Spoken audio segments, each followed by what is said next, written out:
Assalamualaikum and hi, my name is Anis Nasira and today I will interview Miss Anis Nabila about our chosen issues, which is how has the pandemic affected our youth? So, for your information, we have already in this pandemic for over 1 year. It's so long, and as you can see, there are so many improvement, or should I say, many changes have been did to the learning method for sure for the towards the university student. So, Miss Anis, my question is for you, what is your opinion toward the learning method that has been used for the past years during the pandemic? Is it worth it or not for the youth? Thank you for the question. As for my opinion towards the learning method since the MCO started, studies have also changed from exam-based to assignment-based, which could become more hectic if the deadlines clashing with other subjects, and these factors could make students feel strained due to the time pressure. Online classes aren't always easy to follow, probably because of the inconsistent internet connection and distractions at home that could make concentrating during the e-classes to be difficult. Nevertheless, it was worth it because the hardest part about the MCO and CMCO is living a life different from what we've grown accustomed to. I agree with you, Miss Anis. For the student at first, it might be take time to get used to these changes, right? So, Miss Anis, my another question is, what is your comments to this kind of teaching method for the student like us? Well, it is difficult, but after getting used to it, it's going to be just as hard to readjust once the restrictions are all fully lifted. It won't be easy adapting to the new regulations, and it just won't be the same as before. But as a student, we've got no choice but to study harder and smarter, and don't forget to take care of your health, especially your mental health, and remember to stay safe. Thank you so much, Miss Anis, for answering my questions today. Next, I will pass this interview to my friend Sanaziha to ask about the effect of these issues to her sister that was also a student, university student. Thank you. Thank you, Anis Nasira. Good evening, Ms. Shahira. It's a big pleasure to have you today. How are you doing today? It's a big pleasure to be here too. I'm doing good, thank you. That's great. So let's get started. In this light of pandemic, people from all around the world are affected, be it in terms of productivity, financial, or emotional. So, Ms. Shahira, could you tell us how we describe this deadly pandemic affects our youth? In my opinion, this deadly pandemic has affected our youth more than we initially expected it to be. Young people will lose a lot of opportunities that they deserve. I see. I agree with your statement, but if you do not mind, could you please tell us more in details? Okay, sure.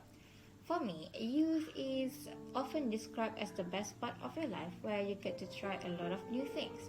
You may want to visit anywhere within your budget, or you may want to try volunteering for a novel cause, or you may just want to grab a lunch with your friends at a newly opened cafes without the need to worry about how the crowd could bring harm.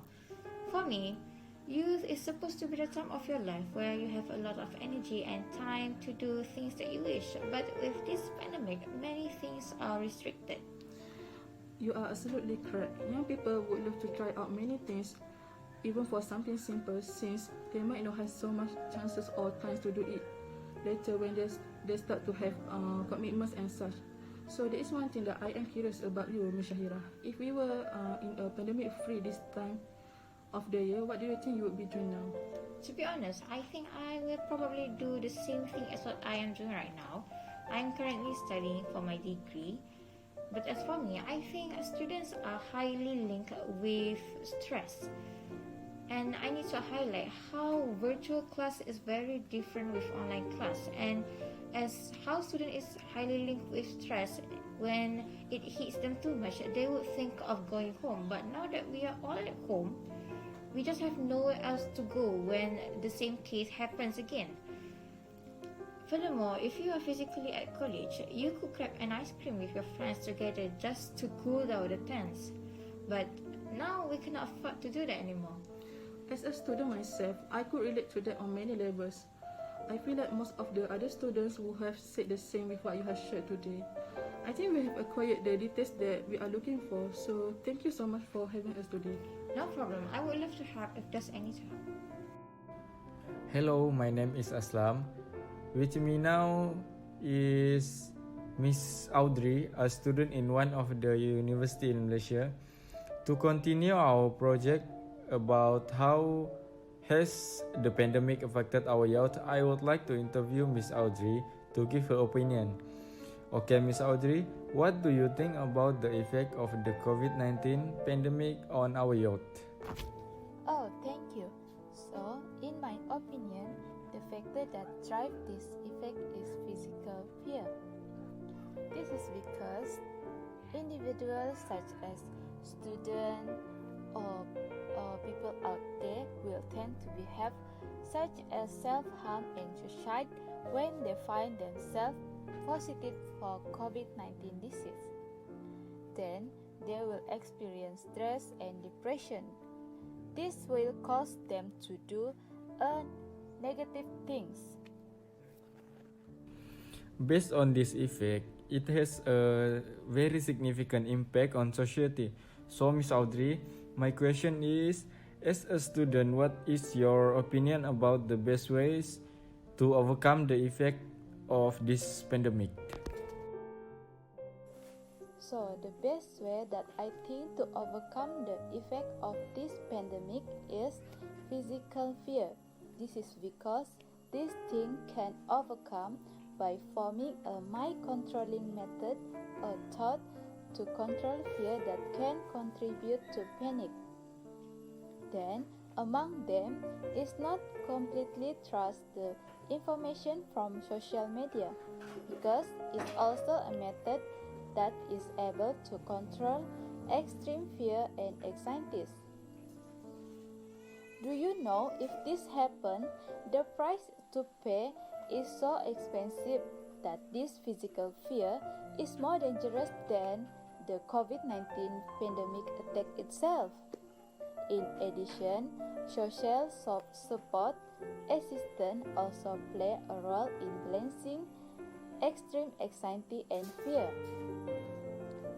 Physical support assistance can be obtained from professionals such as counselors, physical clinicians, psychiatrists, and more.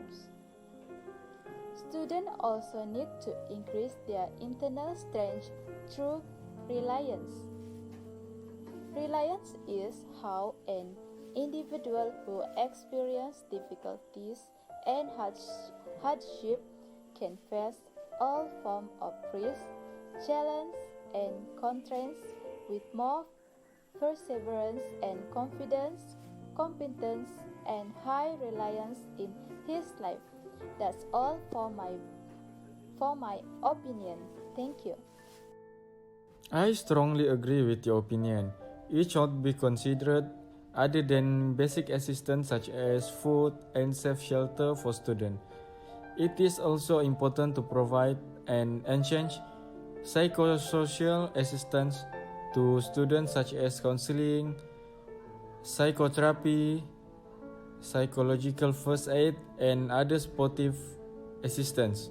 Second, collaboration between professionals such as social workers, counselor, clinical psychologists, psychiatrists, and medical doctors need to move as a team to provide more effective psychosocial service.